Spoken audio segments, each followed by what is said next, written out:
Olá, queridos, sejam muito bem-vindos a essa aula. Hoje nós vamos para a marca 3, o entendimento bíblico do Evangelho. Esta é a marca mais importante de uma igreja. Nossa igreja se chama Marcas do Evangelho, porque o Evangelho é o centro de tudo quanto acontece numa igreja bíblica e saudável. Então eu vou me demorar algumas aulas explicando esta marca, porque ela move toda a nossa maquinaria. A forma como pregamos, como cremos, como vivemos o Evangelho é focado no Evangelho. Todas as outras marcas de uma igreja saudável é movida centralmente pelo Evangelho. O Evangelho é o centro de tudo que fazemos. Ele pulsa em toda a nossa adoração. Então vamos começar. Por que esta marca dá o nome à nossa igreja e por que ela governa toda a nossa vida prática? Paulo diz que não me envergonho do Evangelho de Cristo, porque ele é o poder de Deus para a salvação de todo aquele que crê. Hoje começamos pelo coração. Nós estamos atravessando juntos o nosso módulo de 12 marcas de uma igreja bíblica e saudável e hoje chegamos ao centro de tudo. Hoje nós tocamos no coração que faz pulsar todas as outras marcas. Hoje nós abrimos a Bíblia diante daquilo que dá o nome à nossa igreja, a marca do Evangelho. Quando a liderança decidiu em oração que esta seria a identidade pública da nossa comunidade, Igreja Marcas do Evangelho, não foi por marketing, não foi por estratégia de comunicação, não foi para parecermos modernos, foi a convicção bíblica profunda. Nós queremos ser uma igreja que carrega no corpo, no púlpito, na vida diária e na sua maneira de existir as marcas inegáveis daquilo que Cristo nos confiou. A boa nova da salvação. E entre todas estas marcas, aquela que dá o nome à nossa casa é precisamente esta, a marca do Evangelho. Quero que vocês acompanhem essa aula com a Bíblia aberta, com o coração aberto e com o caderno por perto. O que veremos hoje vai mudar a maneira como muita gente entende o que é ser igreja. Vai mudar a maneira como muita gente entende o que é ser cristão. E aprove a Deus que sejamos inflamados por aquele primeiro amor que o Evangelho traz e que talvez tenha esfriado em muitos corações. Primeiro, o que é uma marca? Vamos revisar. Esta palavra não é casual. Marca, na linguagem bíblica, é cicatriz, é selo, é evidência. É aquilo que se grava no corpo e que ninguém consegue apagar. O apóstolo Paulo, no fim da carta aos Gálatas, escreveu uma frase impressionante. De hora em diante, ninguém me importune, porque trago no meu corpo as marcas do Senhor Jesus. Aquele homem havia sido açoitado, apedrejado, perseguido, preso. Seu corpo era um mapa de cicatrizes. E ele dizia com orgulho santo: estas cicatrizes provam a quem eu pertenço. Pois bem, uma igreja saudável, bíblica, tem marcas. Não cicatrizes físicas, mas evidências espirituais inegáveis de que ela pertence a Cristo. Quando alguém olha para uma igreja realmente bíblica, vê traços que não podem ser confundidos com nada do mundo, com nenhum clube, com nenhuma instituição. Vê uma comunidade de fé que, mesmo imperfeita, traz no corpo as marcas do seu Salvador. São marcas que estamos estudando nesse módulo. Evidências que juntas formam o retrato de uma igreja viva diante de Deus. E a marca que estudamos hoje, a marca do Evangelho, é o coração que faz pulsar todas as outras. O coração que faz pulsar tudo. E eu quero que vocês imaginem o sistema solar por um momento. No centro está o Sol, ao redor do Sol giram os planetas, Mercúrio, Vênus, a Terra, Marte, Júpiter, Saturno e os outros. Por que eles giram? Porque o Sol tem massa imensa e a sua gravidade os mantém em órbita. Sem o Sol, os planetas se dispersariam pelo espaço, perderiam calor, perderiam luz, morreriam congelados na escuridão. Pois agora pensem comigo, a igreja é como aquele sistema. As marcas são os planetas e o Evangelho é o Sol. Toda pregação que fazemos, toda doutrina que ensinamos, toda conversão que celebramos, todo evangelismo que promovemos, toda membresia que estabelecemos, toda disciplina que aplicamos, todo discipulado que conduzimos, toda oração que elevamos, toda leitura bíblica que cultivamos, toda adoração que oferecemos, toda a liderança que constituímos, tudo isso só faz sentido porque gravita ao redor do Evangelho. Tire o Evangelho do centro e a igreja se dispersa, esfria, morre, Coloquem o Evangelho no centro e a igreja vive, brilha, esquenta o mundo ao seu redor. É por isso, irmãos, que esta marca dá nome à nossa igreja. Não dissemos igreja marcas da doutrina, nem igreja marcas da liderança, nem igreja marcas da adoração. Dissemos igreja marcas do Evangelho, porque é o Evangelho que sustenta tudo, é o Evangelho que dá calor à doutrina, brilho à pregação, vida à liderança e profundidade à adoração. Uma marca que se perde com facilidade. Aqui vai uma alerta pastoral. Nós precisamos nos perguntar, mas se o Evangelho é tão central, por que precisa ter uma marca específica? Não está implícito em todas as outras? A resposta é dolorosa. Não está. Existem milhares de igrejas neste país que pregam a Bíblia, que ensinam doutrinas formalmente corretas, que cantam louvores cristãos, que batizam novos convertidos e que, no entanto, perderam o foco do Evangelho. Pregam moralismo em vez de graça, ensinam autoajuda em vez de cruz, apresentam Jesus como capacitador de autoestima em vez de salvador de pecadores, falam de sucesso, prosperidade, vitória, propósito, mas calam sobre o pecado, juízo, arrependimento, sangue derramado, ressurreição e vida eterna. É possível ter um catecismo correto na parede e um evangelho dissolvido no púlpito. É possível ler a Bíblia versículo por versículo e ainda assim nunca tocar o coração da mensagem. É exatamente por isso que precisamos desta marca específica, para nos lembrarmos sempre de que o evangelho não pode ser pressuposto. O Evangelho precisa ser proclamado em cada culto, explicado em cada aula, aplicado em cada conversa pastoral, vivido em cada relacionamento. Onde o Evangelho deixa de ser explícito, ele logo desaparece. E onde o Evangelho desaparece, a igreja deixa de ser igreja, mesmo que continue se chamando assim.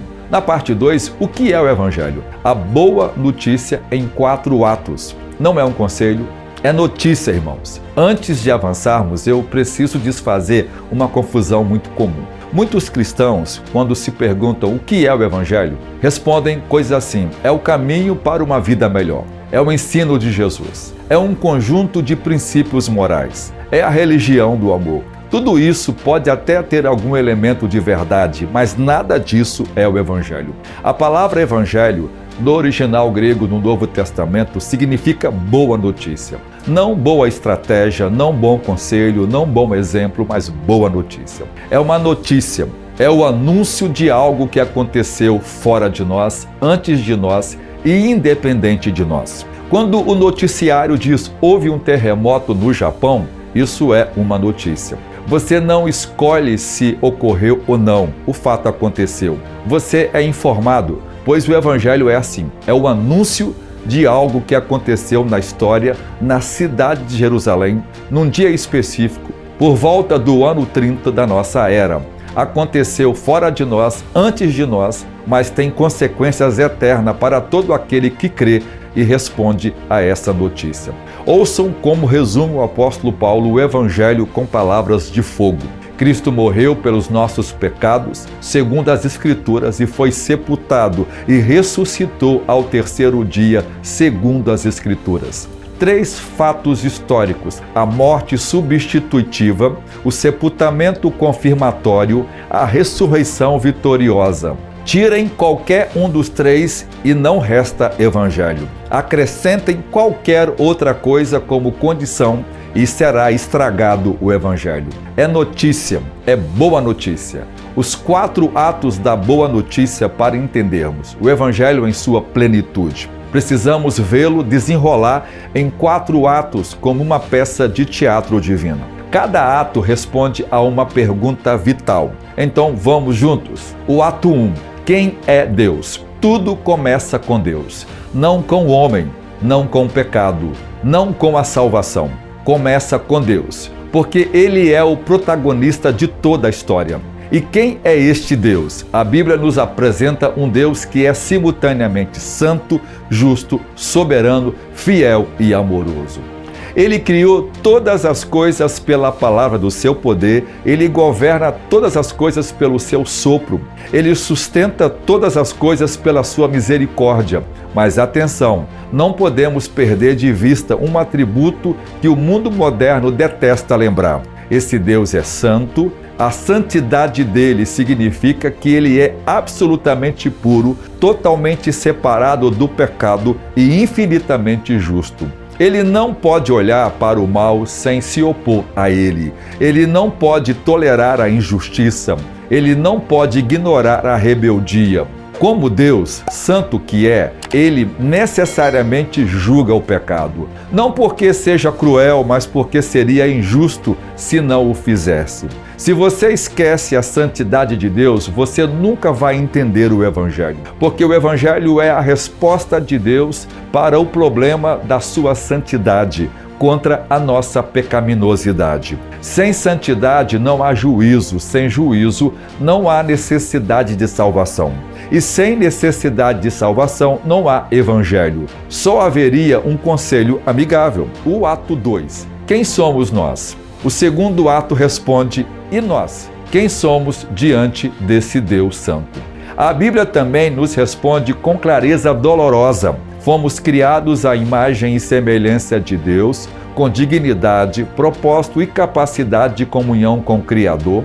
Aquele primeiro homem e aquela primeira mulher no Jardim do Éden viviam em perfeita harmonia com Deus, com a natureza e entre si. Mas aconteceu a queda, aquela rebeldia original do casal no Éden não foi um deslize qualquer, foi cósmica. Quando o homem disse não a Deus, a humanidade inteira entrou em ruptura com o Criador. E desde aquele dia, todo ser humano que nasce neste mundo nasce já em estado de pecado. Não somos pecadores porque pecamos, pecamos porque já somos pecadores. O pecado não é uma mancha externa que precisa ser limpa, é uma doença interna que precisa ser curada na raiz.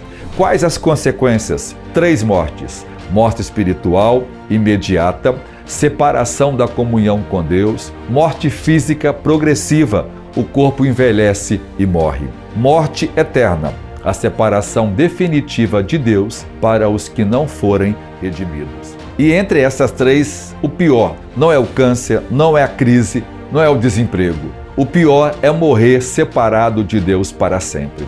Não há ninguém isento, nem o religioso devoto, nem o moralista esforçado, nem a pessoa boa que ajuda os outros. Todos pecaram e todos estão destituídos da glória de Deus. E aqui é onde o Evangelho começa a brilhar, porque é justamente sobre esse chão de impossibilidade humana que Deus desce com a sua misericórdia. No ato 3, o que Cristo fez?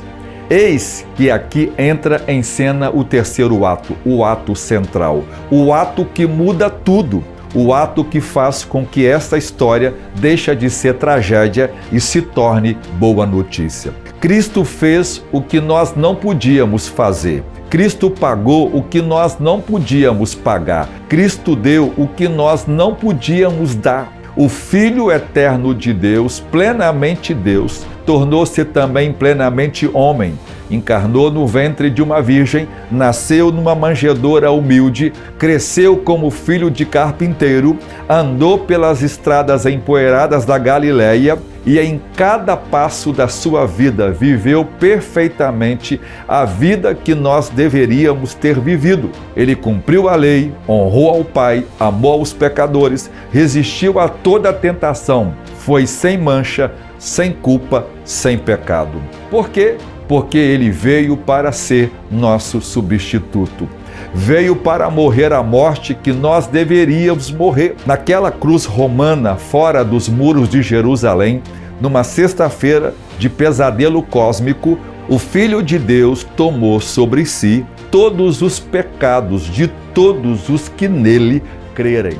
A ira de Deus que deveria cair sobre nós, caiu sobre ele. O juízo que deveria nos consumir, consumiu. O cálice da fúria divina que deveria ser bebido por nós, foi bebido até o fim por ele. E quando tudo estava consumado, exclamou: está consumado. pago, quitado, resolvido. Não falta nada para ser acrescentado por nós. Cristo pagou tudo, mas a história não termina na cruz. Aleluia! Ao terceiro dia, ele ressuscitou. O túmulo ficou vazio. As mulheres que foram embalsamar o corpo encontraram um anjo dizendo: não está aqui, ressuscitou. Os discípulos o viram, comeram com ele, tocaram nas suas feridas. 500 pessoas o viram de uma só vez e ele subiu aos céus, está assentado à direita do Pai e voltará em glória. A ressurreição não é o apêndice, é a declaração pública de que o sacrifício foi aceito. É o recibo divino de que a dívida foi paga. É a garantia de que todo aquele que se une a Cristo pela fé também ressuscitará no último dia. O ato 4, como devemos responder? Chegamos ao quarto e último ato, e aqui está o que diferencia o cristianismo bíblico de toda a religião humana. Esta notícia exige uma resposta. Não uma resposta qualquer, uma resposta específica, dupla e indissolúvel: arrependimento e fé. O arrependimento é mudança radical de mente, de direção e de vida. É olhar para o pecado e dizer: chega. É dar as costas para o que ofendia a Deus. É confessar que estava errado, que era escravo e que precisava de Salvador. Não é apenas remorso passageiro, nem culpa emocional. É virada de leme, é morrer para a velha vida. Fé é a entrega total a Cristo como Senhor e Salvador. Não é apenas crença intelectual de que Ele existiu. Até os demônios creem nisso e tremem. É confiança pessoal, é repouso da alma, é entregar nas mãos dele a sua salvação eterna, sabendo que ele é poderoso para salvar perfeitamente. E aqui está o ponto que muitos esquecem. Este chamado é universal e é urgente. Deus não chama apenas aos religiosos, apenas aos cultos, apenas aos bons. Ele chama a todo homem, em toda parte, a se arrepender, hoje e agora, porque ninguém tem garantia de amanhã. Estes são os 4 atos: Deus Santo, homem caído, Cristo crucificado e ressuscitado, resposta de arrependimento e fé. Se faltar um, não há evangelho. Se acrescentar algo, deforma o evangelho. Como ele é boa notícia. Na parte 3, então, vamos ver os perigos que tentam roubar o evangelho da igreja. Irmãos, agora precisamos colocar luz sobre os ladrões. Sim, ladrões. Existem maneiras sutis pelas quais o evangelho é roubado das igrejas. Não é roubo violento, com tiros e barulho, é roubo silencioso. Dia após dia, troca após troca, suavização após suavização.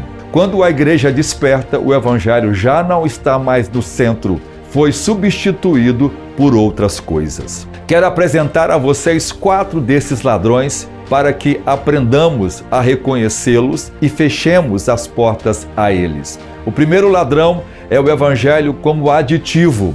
Há uma forma de pregar que parece evangélica, mas não é. É aquela em que se apresenta Cristo como um aditivo opcional para uma vida que já está mais ou menos boa. Um suplemento, um produto a mais na prateleira do supermercado da espiritualidade. Você já ouviu pregação assim? Você quer ter mais propósito? Aceite Jesus. Você quer ter mais paz? Aceite Jesus. Você quer mais autoestima? Aceite Jesus. Você quer ser bem-sucedido? Aceite Jesus. Você quer um casamento melhor? Aceite Jesus. Tudo isso pode ser parcialmente verdadeiro, mas irmãos, ouçam com atenção. Uma meia-verdade que se apresenta como verdade inteira é uma mentira completa. Quando o Evangelho é apresentado dessa forma, ele deixa de ser notícia urgente sobre a salvação eterna e vira oferta opcional para a melhoria de vida. Como se Deus fosse um vendedor tentando convencer um cliente cético e a salvação fosse um produto a ser comprado se o cliente achar que vale a pena. E o que acontece quando a pessoa responde simplesmente não? Não preciso disso. Você fica sem resposta, porque se a base do seu apelo era quer melhorar de vida, a pessoa diz, estou bem assim, obrigado. Você não tem para onde ir. O Evangelho real não é assim. O Evangelho real diz, você vai morrer, você vai prestar contas a Deus. Sua melhor moralidade não chega aos pés do que Ele exige. Você está condenado e Cristo é a sua única saída. Isto não é venda, é resgate. Não é oferta, é a ordem amorosa do Criador. Não estamos oferecendo um produto, estamos avisando sobre o incêndio perigoso que estamos a enfrentar. O segundo ladrão, a igreja como teatro. Há um modelo de igreja muito difundido hoje em dia, em que tudo gira em torno de agradar o visitante. O culto vira espetáculo, a pregação vira motivação, a música vira show. A liturgia vira entretenimento. Tudo é calibrado para que aquele que vem pela primeira vez se sinta confortável. Não se ofenda, não se sinta confrontado, não saia constrangido. Aparentemente é amor, aparentemente é evangelismo eficaz. Aparentemente é estratégia inteligente, mas irmãos, é traição ao Evangelho. Por quê? Porque o Evangelho real ofende, o Evangelho real acusa, o Evangelho real expõe o pecado. O Evangelho real fala do inferno, do juízo, de sangue derramado, da necessidade absoluta de arrependimento. Você não pode tirar essas coisas do Evangelho para deixá-lo mais palatável, porque sem estas coisas não há mais Evangelho. Quando uma igreja decide que vai chamar pessoas baseando-se em conforto, vai mantê-las baseando-se em entretenimento e vai retê-las baseando-se em programas atrativos, ela está construindo sobre areia. Pode encher o templo, sim. Pode multiplicar números, sim. Mas estará formando consumidores religiosos, não discípulos. Está produzindo plateia, não povo. Está criando expectativa, não conversão. Nós, Igreja Marcas do Evangelho, rejeitamos esse modelo. Não somos um teatro de variedades espirituais. Somos uma família que se reúne ao redor da palavra, da oração, do louvor verdadeiro e da pregação ungida.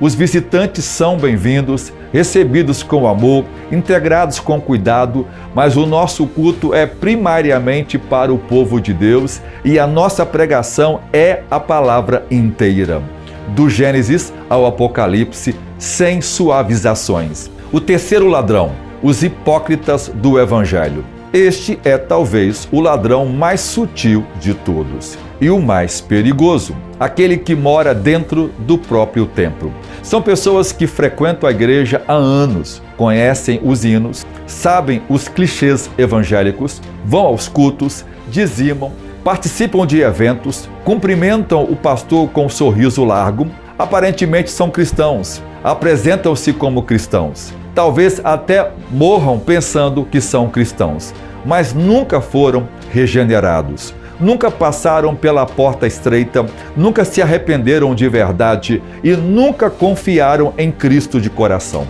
Pode parecer impossível, mas é frequente. Esta é a tragédia, porque essas pessoas vão chegar diante do Senhor no dia do juízo dizendo: Senhor, Senhor, não profetizamos em Teu nome não fizemos muitas maravilhas? E Ele responderá: nunca vos conheci, apartai-vos de mim. Como uma pessoa pode existir tantos anos num ambiente cristão sem se converter? Porque o Evangelho não foi pregado claramente, porque assumiram que ela já era cristã. porque a confundiram com batismo, com criação em lar evangélico, com frequência ao culto, com participação em ministério, porque ninguém teve coragem de perguntar a ela: você nasceu de novo? Você já passou pela morte espiritual e ressurreição? Você já se viu como pecador condenado e se entregou a Cristo crucificado? É por isso que nós, nesta igreja, pregamos o Evangelho em cada culto, não apenas em campanhas evangelísticas, em cada culto, porque sabemos que entre os assentados nesses bancos pode haver alguém que precisa ouvir a boa nova pela primeira vez de verdade. Pode haver alguém com a alma morta debaixo do verniz de religiosidade. Pode haver alguém à beira da eternidade sem nunca ter se acertado com Deus. Isso, irmãos, é amor pastoral. Isto é fidelidade. Isto é o Evangelho central. O quarto ladrão é a centralidade que vira reducionismo.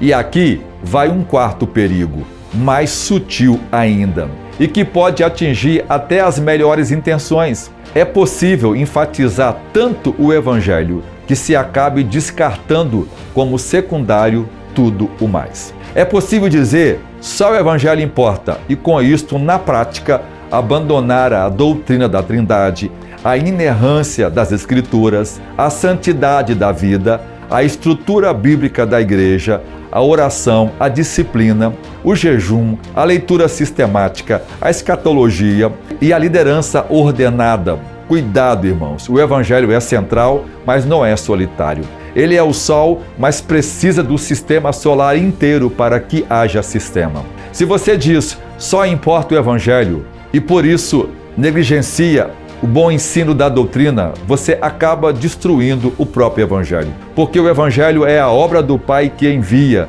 do Filho que se entrega e do Espírito que aplica. Se você diz só importa o Evangelho e negligencia todas as doutrinas da Bíblia, perde o fundamento sobre o qual o Evangelho repousa. Se você diz só importa o Evangelho e abandona a santidade prática, transforma a graça em licenciosidade. A solução não é menos Evangelho, é mais Evangelho conectado a tudo. Tudo o que ensinamos sobre liderança, sobre família, sobre escatologia, sobre adoração, sobre disciplina, sobre Espírito Santo, sobre dons, sobre missões, tudo isso deve aparecer iluminado pelo Evangelho, conectado ao Evangelho, gravitando em torno do Evangelho. Assim, cada doutrina não compete com o Evangelho, mas o sustenta, o estende e o aplica.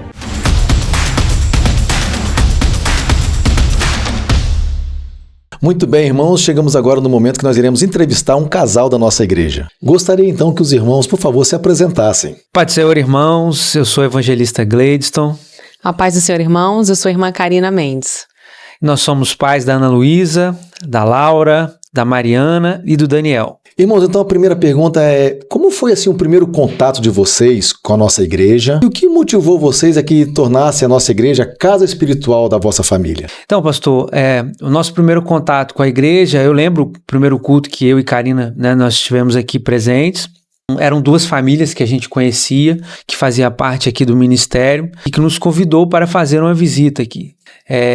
Para nós foi muito marcante, nós realmente estávamos visitando igrejas, procurando igreja para poder congregar. Nós tínhamos saído de uma igreja propositalmente, orado a Deus para que nós pudéssemos sair de lá e encontrar uma igreja em que fosse... trouxesse a nós a maturidade cristã.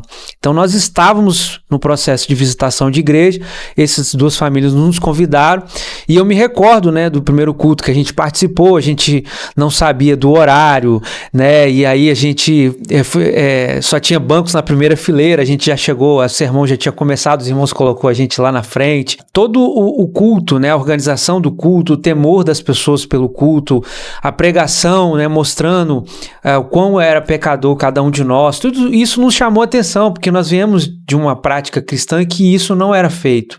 E nós concordamos com tudo que era feito E aí nós decidimos, né, retornar, e no Fome de Deus a gente decidiu ficar na igreja. O que foi determinante para nós, né, decidirmos aonde nós ficaríamos, como o meu esposo acabou de falar, nós ficamos um tempo visitando algumas igrejas, foi o fato de nós sermos pais recentes, né, de 2 meninas. Então nós decidimos em oração que nós escolheríamos um lugar, uma igreja local, onde abraçasse as crianças, onde investisse na vida espiritual das crianças. E isso foi para nós fundamental para permanecermos aqui, ficarmos aqui. Irmãos, quais as transformações que vocês notaram na rotina familiar de vocês e no desenvolvimento espiritual dos vossos filhos desde quando vocês passaram a congregar conosco? Na verdade, nós viemos de uma igreja que não tinha prática de ministério infantil, não tinha um ensino da palavra tão aprofundado como nós temos aqui na igreja. Então, assim, claramente, né, nós fomos recebidos, conhecemos a leitura devocional, a gente conheceu o incentivo para que as nossas crianças participassem da escola bíblica dominical, das jornadas de oração. Então, todas aquelas atividades que era para o crescimento espiritual que antes não tinham, nossos filhos, né, todos nós passamos a participar de forma integral. E a partir de então, nós inserimos, né, no nosso contexto familiar a leitura devocional, as orações. E é curioso, irmãos, que nós vemos hoje em dia que muitos jovens e adolescentes esperam chegar à maioridade, né, para se decidirem sair das igrejas.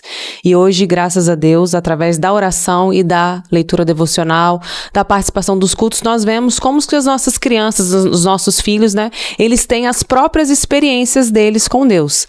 Tanto que quando eu tive o meu terceiro filho, né, nós já estávamos aqui na Marcas do Evangelho e eu já li a Bíblia para ela, né, no meu ventre. Então a gente vê que esses frutos hoje em dia são reais, né, na conduta deles, eles na escola, como alunos, como netos, como sobrinhos, enfim, a gente vê que a leitura, a nossa conduta dentro de casa, por meio da leitura devocional, por meio da oração, tem de fato transformado e levado os nossos filhos a terem a própria experiência deles com o Senhor. Irmãos, e de que maneira, assim, a participação de vocês no culto, o período de jejum e o uso do devocional McCheyne tem fortalecido a fé de vocês e a comunhão também no lar, na casa de vocês? Então, irmãos, assim, são ferramentas essenciais, né, pastor, para a vida de todo cristão. Não tem como ter uma família sólida cristã sem oração, sem o devocional diário.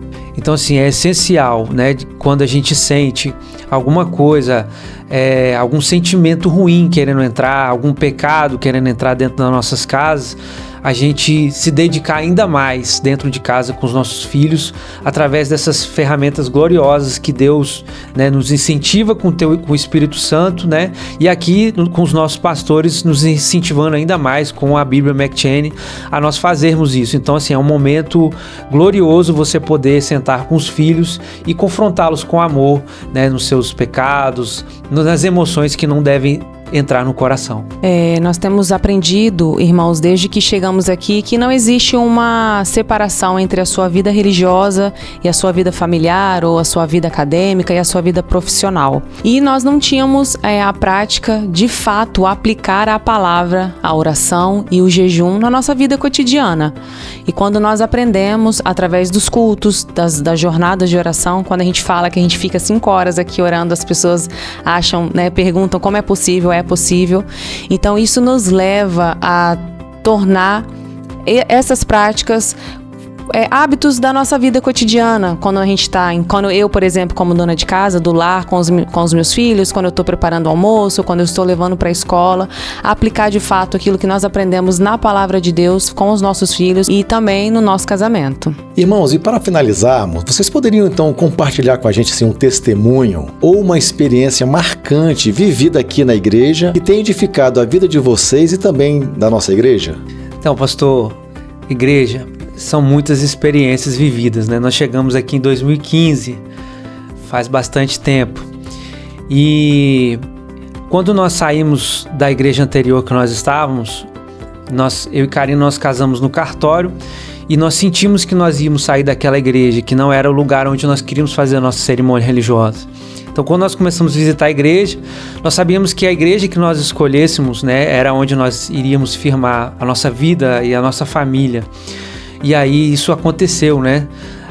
2 anos depois, a gente fez a nossa cerimônia religiosa aqui na nossa igreja, né? O senhor participou, o pastor Jairo participou da cerimônia e transformou completamente a minha vida como homem, né? Da minha esposa como mulher, né? Nós recebemos palavras anteriores que a nossa vida mudaria. A Karina, minha esposa, recebeu palavra que a vida dela mudaria por completo, e coisas que a gente jamais imaginaria aconteceu na nossa vida. A gente está hoje na Assembleia de Deus vivendo o poder de Deus e tantas histórias boas que acontecem, né? Na nossa vida como obreiro, como pai, como marido, né? Cada dia que passa. Bom, uma experiência marcante para mim, como mãe, foi ver as minhas filhas, né? Eu tenho 3 meninas, uma de 15, uma de 13 e uma de 8, serem batizadas com o Espírito Santo. Na minha concepção, isso só era possível para jovens, para adultos, né? Mas vê-las recebendo o Espírito Santo, recebendo dons, exercendo os ministérios delas é maravilhoso, é uma experiência poderosa. Irmãos, eu muito grato, né, pela participação de vocês. Deus continue vos abençoando. Obrigado pelo convite. Foi um prazer estar aqui com os irmãos. Deus abençoe, irmãos.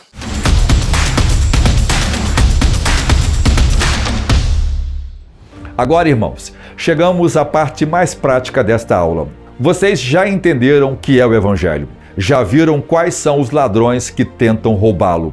Agora precisam ver como esta marca, na prática diária da nossa igreja, governa absolutamente cada estrutura, cada ministério, cada relacionamento, cada decisão. O Evangelho não é tópico de uma aula. Ele é o ar que se respira em todos os ambientes da casa de Deus. Vamos passar por 8 dimensões. Primeiro, o Evangelho governa o púlpito. Em cada culto, em cada sermão, o Evangelho deve aparecer com clareza. Não como apêndice no final da pregação. Não como anexo opcional para os visitantes, mas como fio dourado que atravessa toda a exposição da palavra do começo ao fim. O pregador na igreja não sobe ao púlpito para fazer palestra motivacional, para dar dicas de relacionamento ou compartilhar as suas opiniões pessoais sobre os temas do dia a dia. Ele sobe para abrir as Escrituras, expor o texto sagrado e mostrar como aquele texto, no seu contexto histórico-gramatical, aponta diretamente e indiretamente para o Cristo crucificado e ressurreto. Toda a Bíblia, de Gênesis a Apocalipse, é o Evangelho formado. As histórias do Antigo Testamento, as profecias, os salmos, as parábolas, as cartas, todas contêm e transmitem os grandes temas. Quem é Deus? Por que Ele nos fez? Como nós falhamos? E o que Deus fez em Cristo? E a resposta de arrependimento e fé que somos chamados a dar. E isto significa que pregação expositiva e pregação evangelística não são 2 coisas diferentes. São, na verdade, inseparáveis. Quando você expõe bem qualquer texto bíblico, ele inevitavelmente aponta para o Evangelho. Quando você prega evangelisticamente, deve fazer isso a partir de um texto, não de impressões soltas. Os convertidos precisam ouvir o Evangelho para crescer. Os não convertidos precisam ouvi-lo para serem salvos. E muitas vezes, dentro do mesmo banco, há os dois. A pregação fiel atende a ambos. Por isso, em nossa igreja, vocês ouvirão o Evangelho em cada culto. Talvez em forma de explicação direta, talvez em forma de aplicação ardente. Talvez em forma de convite ao arrependimento, mas estará lá cada vez, porque sabemos que pode ser a última oportunidade de alguém ouvir. Segundo, o Evangelho governa a maneira como entendemos a conversão. Aqui está um ponto que merece toda a atenção. Em muitas igrejas brasileiras se celebram conversões aos milhares. Mãos levantadas, decisões registradas, números reportados. E quanto disso é genuíno?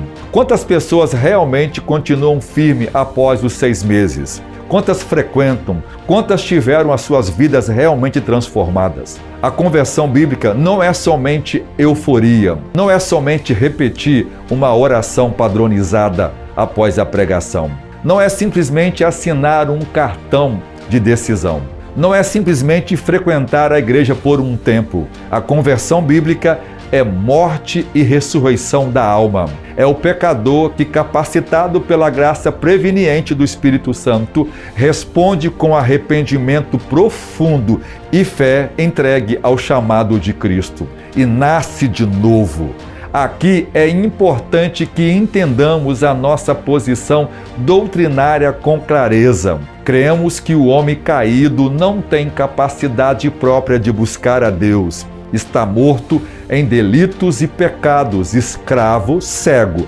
Mas Deus, em sua misericórdia universal, derrama sobre toda a humanidade uma graça que precede a conversão. A graça preveniente. Esta graça desperta a consciência, ilumina a mente, capacita a vontade. Sem essa graça, ninguém poderia responder ao Evangelho. Com essa graça, todo homem genuinamente pode escolher dizer sim ou não a Cristo. Portanto, a conversão é sinérgica. Deus age primeiro e decisivamente o homem, agora capacitado, responde verdadeiramente. Não somos robôs predeterminados arbitrariamente, nem heróis autossuficientes. Somos pecadores graciosamente capacitados a crer. E quando a conversão acontece de verdade, ela produz frutos visíveis, frutos dignos de arrependimento. Como dizia João Batista, a pessoa abandona pecados que dominava antes, começa a amar os irmãos a quem antes era indiferente, tem novo apetite pelas Escrituras, tem nova sede de oração, tem nova consciência de que ofende a Deus. Ela não é perfeita, mas ela é nova criatura e o crescimento dela é real e todos percebem. Por isso, em nossa congregação, recebemos novos convertidos com alegria, mas com cuidado. Não é qualquer levantar de mão que constitui conversão. Acompanhamos cada pessoa, oferecemos discipulado básico, observamos os frutos e só integramos a membresia plena aqueles em quem se vê o trabalho real do Espírito Santo. E aqui eu queria abrir um parênteses para explicar uma coisa. Sobre aqueles que nós recebemos como novos membros, nós também fazemos o mesmo acompanhamento. Nós acompanhamos, ver se as pessoas que recebemos como novos membros, se eles apresentam frutos de conversão, se eles apresentam uma vida transformada, se eles não vivem na prática aberta do pecado, se eles amam a Deus e se têm um coração ensinável e obediente. Todos nós que chegamos aqui como novos membros somos acompanhados e muitos daqueles que nós recebemos como novos membros precisam ser exortados, ajudados e muitos não aceitam a disciplina porque não concordam com o acompanhamento. Mas esta é uma verdade que todos nós precisamos saber. Todos nós que nos tornamos membros desta igreja precisamos estar demonstrando os frutos de que evidenciam de que nós realmente fomos salvos. Isso é expresso em nosso caráter, em nossos relacionamentos, em nossos comportamentos. Vai atestar se nós somos ou não somos convertidos. Terceiro, o Evangelho governa o evangelismo. O evangelismo é a proclamação do Evangelho com o objetivo de persuadir pessoas a se arrependerem e crerem em Cristo. Notem os elementos: proclamação verbal, não apenas exemplo silencioso. Nós usamos o Evangelho, não outro conteúdo, e o objetivo é persuadir, não apenas de informar. Muitas coisas boas que fazemos não são evangelismo, ainda que possa acompanhá-lo. A apologética ou defesa da fé não é evangelismo, embora derrube barreiras intelectuais. Testemunho pessoal é importante contarmos, mas isso em si mesmo não é só evangelismo. Justiça social não é evangelismo, embora possamos ajudar as pessoas, mas isso não é o evangelismo, embora demonstre o caráter cristão.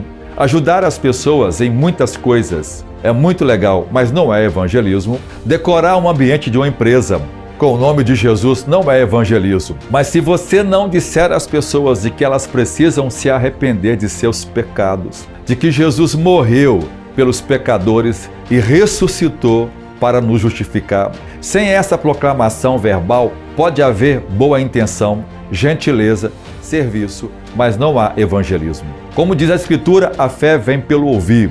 Pessoas precisam ouvir a mensagem para crer. E a nossa boca tem que ser usada por Cristo. Outra coisa importante, o resultado do evangelismo não está nas nossas mãos. Nós proclamamos com fidelidade.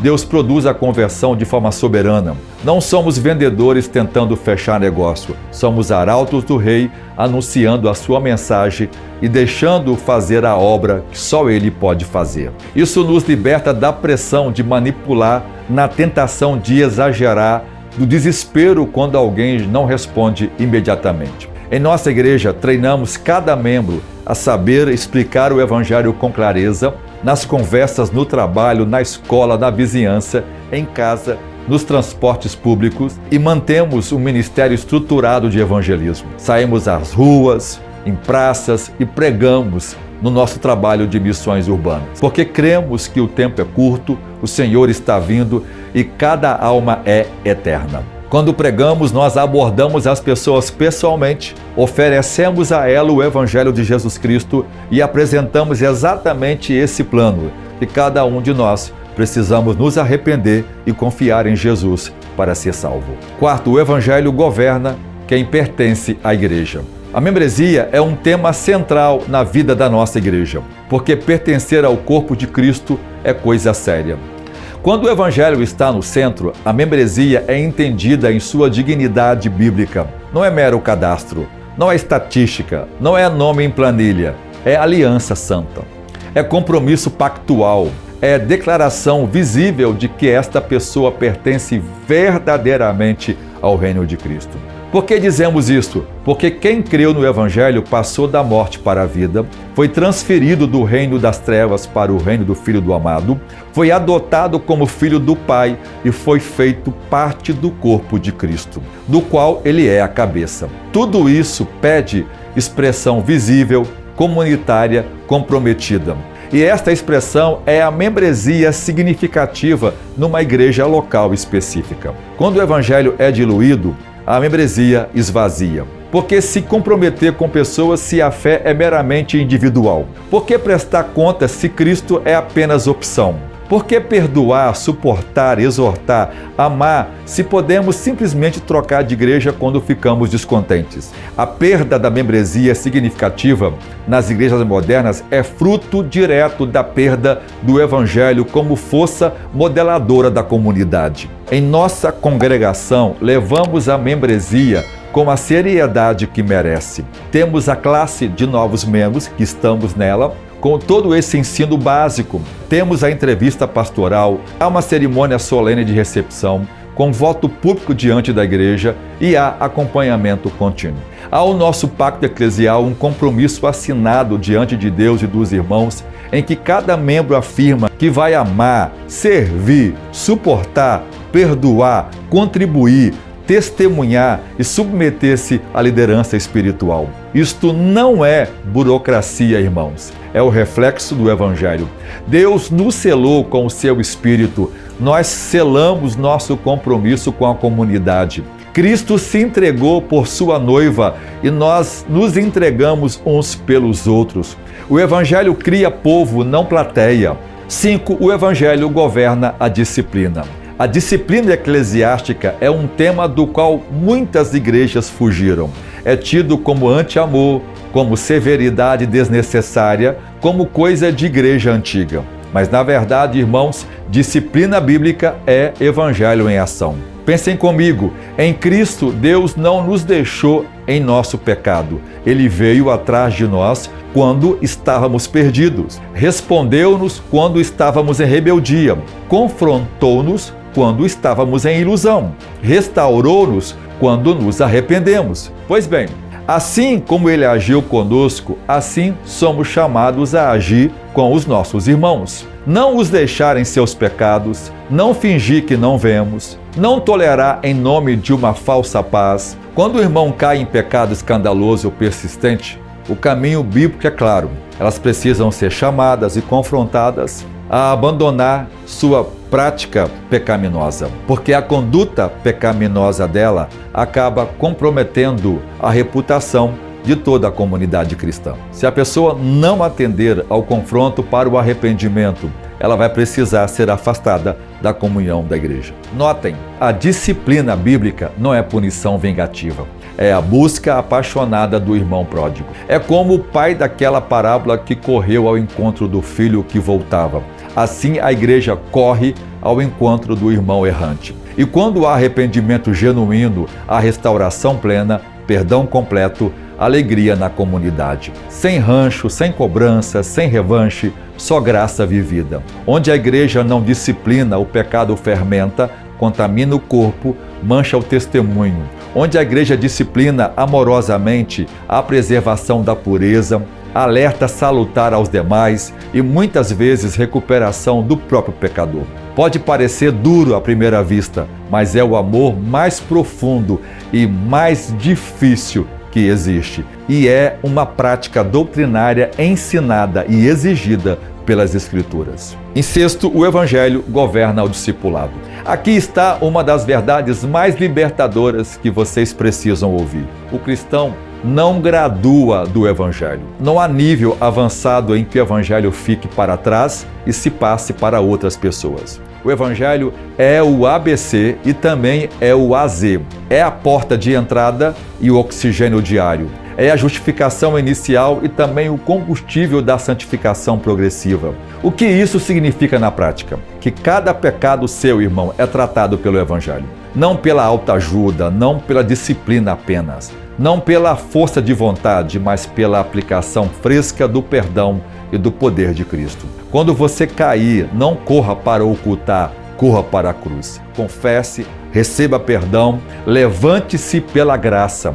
Cada virtude que você cultiva brota do Evangelho. Você não consegue ser paciente porque é uma boa qualidade. Consegue ser paciente porque Cristo foi infinitamente paciente com você. Você não consegue perdoar porque perdoar é bom. Você consegue perdoar porque você foi perdoado infinitamente, mais do que você precisa perdoar. Você não consegue ser generoso porque generosidade é virtude. Consegue ser generoso porque Cristo, sendo rico, fez-se pobre por sua causa para que você fosse enriquecido por sua pobreza. Cada relacionamento conflituoso é resolvido pelo Evangelho. Pense, por exemplo, no casamento. Lembre-se, tanto você quanto o seu cônjuge são pecadores salvos pela graça e ambos precisam aplicar uns aos outros o mesmo perdão recebido. Mágoa contra um irmão na fé? Pergunte-se, Cristo me perdoou de quanto? Como então vou cobrar tão pouco? Inveja, ressentimento, amargura? Tudo isso é dissolvido pela aplicação fresca do Evangelho. Por isso, a recomendação é simples e profunda. Pregue o Evangelho a si mesmo todos os dias. Levante-se de manhã, lembrando-se de quem você é em Cristo. Lute contra o pecado, lembrando-se do preço pago no Calvário. Vá dormir descansando na justiça que não é sua. Esse é o ritmo do discípulo bíblico. Esse é o caminho da santificação real. E sétimo, o Evangelho governa a liderança. Toda liderança espiritual nesta igreja está sujeita ao Evangelho. Os líderes não estão acima do Evangelho, eles estão debaixo dele. Eles são, antes de mais nada, pecadores salvos pela graça. Antes de serem pastores, são ovelhas. Antes de serem mestres, são discípulos. Antes de serem servos do rebanho, são servos de Cristo. Quando o Evangelho governa a liderança, várias coisas mudam. Os líderes lideram como servos, não como senhores, porque seguem o Cristo que, sendo o Senhor, fez-se servo. Os líderes corrigem com humildade, porque sabem que são pecadores, falando a outros pecadores carecidos da mesma graça. Os líderes não competem por poder, porque o Evangelho mata o orgulho que torna a liderança rivalística. Os líderes formam outros líderes, porque o Evangelho que receberam exige que seja multiplicado. Quando o Evangelho não governa a liderança, surgem distorções graves, líderes que tratam a igreja como propriedade pessoal, líderes que exigem submissão cega em nome de Deus, líderes que vivem em opulência enquanto o rebanho passa necessidade, líderes que abusam de pessoas e cobram silêncio. Tudo isso são frutos venenosos da liderança sem Evangelho. Em nossa igreja, procuramos manter uma estrutura de liderança que reflita um modelo bíblico. Um pastor que seja estabelecido por Deus sobre a igreja, ajudado por outros pastores presbíteros, sustentado por um corpo de diáconos, mas todos esses, do primeiro ao último, estão debaixo de Cristo e respondem a Ele como pastores servos, não como executivos corporativos. Oitavo, o Evangelho governa as missões. E, finalmente, o Evangelho governa a nossa visão missionária. Sem Evangelho, missões viram filantropia. Sem o Evangelho, missões transculturais vira turismo religioso. Sem o Evangelho, o envio internacional vira ONG espiritualizada. Mas com o Evangelho no centro, missões recebe urgência, conteúdo, método, alvo e sustentação. Por isso ajudamos as agências missionárias para que possam também pregar a outros aonde a gente não possa ir.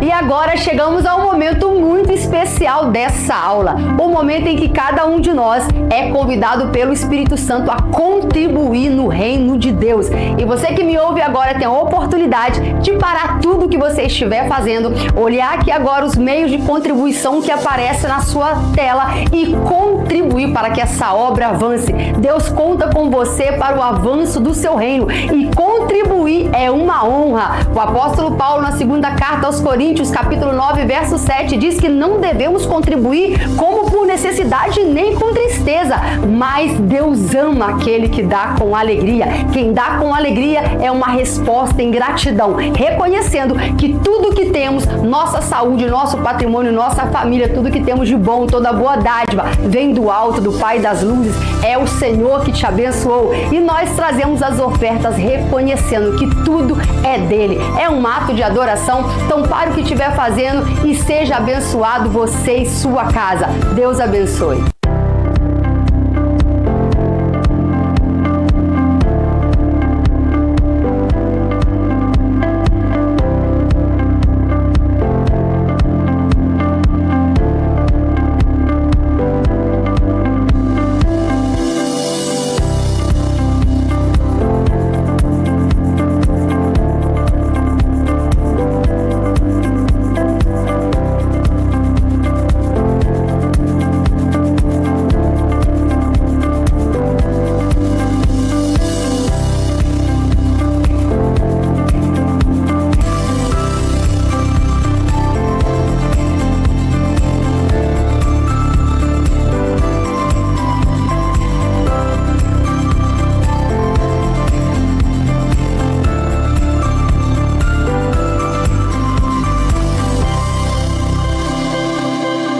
Pode ver nessas imagens as coisas maravilhosas, lindas que Deus tem feito em nosso meio.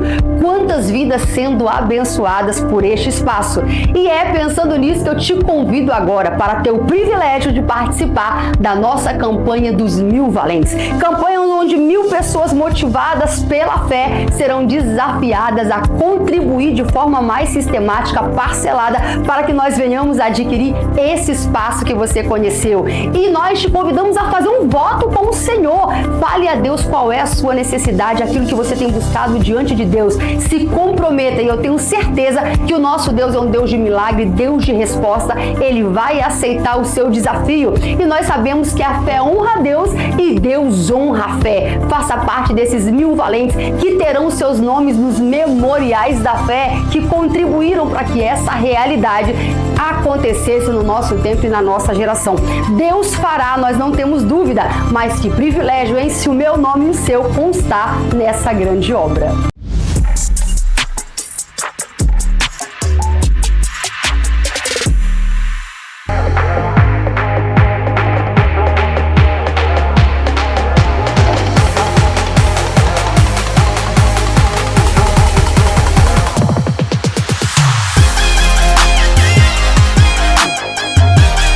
E agora, irmãos, chegou o momento do nosso quiz, para ver se os irmãos compreenderam bem o assunto da aula de hoje. Então vem comigo para a nossa primeira pergunta, que é a seguinte: o que define o Evangelho em sua essência bíblica?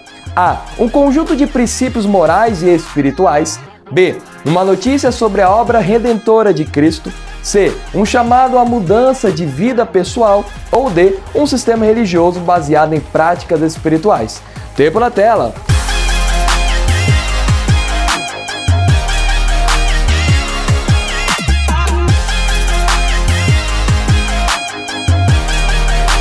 Muito bem, nosso tempo acabou e a resposta certa é a letra B, uma notícia sobre a obra redentora de Cristo. Segunda pergunta, qual elemento é indispensável para que exista o verdadeiro evangelho?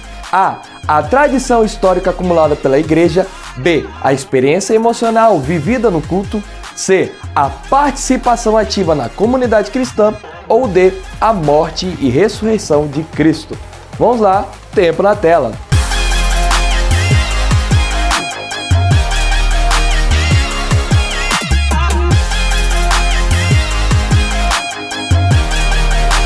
E muito bem, nosso tempo acabou e aqueles que acertaram foram aqueles que colocaram a letra D de Deus, a morte e ressurreição de Cristo. Terceira pergunta, qual é o principal problema humano que o Evangelho resolve? A, o pecado que separa o homem de Deus. B, a ausência de disciplina moral consistente. C, a limitação inerente à condição humana. Ou D, a falta de valores sociais bem definidos. Vamos lá, responde aí no chat.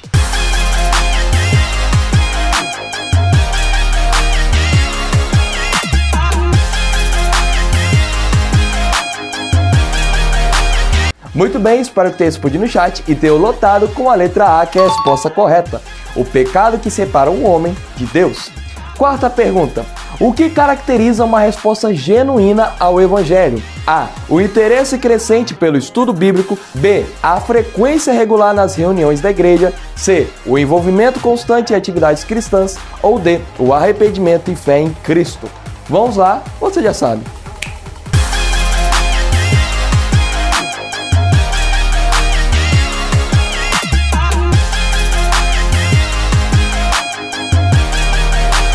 Muito bem, o nosso tempo acabou e se você colocou a letra D, o arrependimento e fé em Cristo, você acertou. Quinta pergunta, qual é o efeito do Evangelho na vida do crente? A, o aperfeiçoamento contínuo do comportamento externo.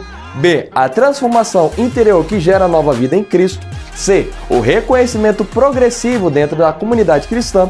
Ou D, o desenvolvimento constante de práticas religiosas. Bom, responde aí.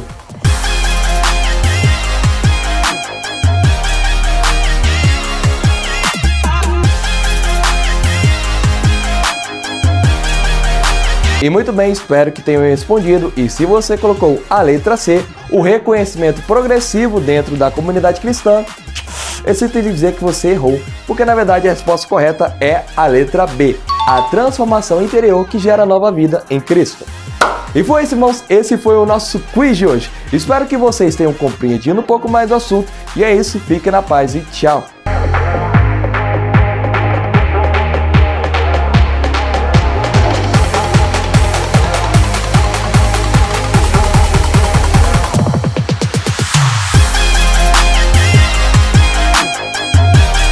Bem, queridos, então concluímos hoje essa parte. Na próxima aula vamos continuar ainda falando do Evangelho. Deixa eu orar por você, Senhor, que a Tua graça possa nos alcançar e cada um de nós possamos viver o Evangelho em todos os nossos relacionamentos. Que o Evangelho possa ser o centro da nossa vida e possamos viver todas as coisas com base no Evangelho de Jesus Cristo. Te louvamos pelos irmãos, por essa aula, no nome de Jesus. Amém. Deus abençoe vocês.